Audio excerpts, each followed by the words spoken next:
Welcome to our channel. Today we how to uninstall OBDLink app, full guide step by step clearly. To uninstall the OBDLink app, start by locating the app icon on your device. Tap and hold the OBDLink app icon until a menu appears. Select uninstall or the trash bin icon from the options. Confirm the uninstallation by selecting OK or Yes. If you're using an iPhone, press and hold the app icon until it begins to wiggle. Tap the small X that appears on the top corner of the app icon. Confirm the deletion by selecting Delete when prompted. To uninstall through device settings, open the Settings app on your device. Scroll down and select Apps or Application Manager.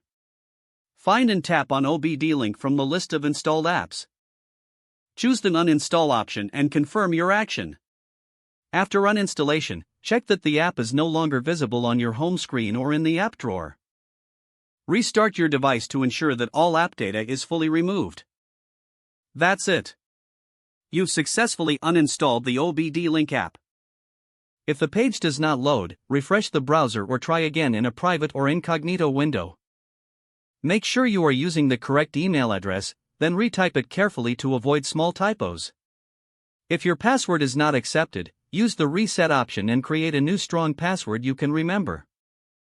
Check your spam folder for verification or security emails, then complete any requested confirmation steps. Enable two-factor authentication if available to improve account security and reduce unauthorized access risk. After signing in, review your profile details so your contact information and settings are accurate and current.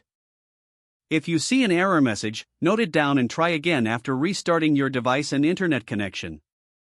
Log out when you finish, especially on shared devices, to keep your account and payment information secure.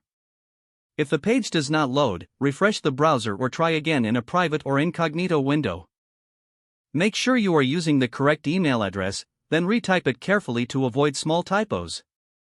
If your password is not accepted, use the reset option and create a new strong password you can remember.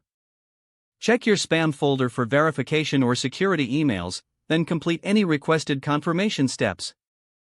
Enable two-factor authentication if available to improve account security and reduce unauthorized access risk. After signing in, review your profile details so your contact information and settings are accurate and current. If you see an error message, note it down and try again after restarting your device and internet connection. Don't forget to like this video and subscribe to our channel for more step-by-step tech guides.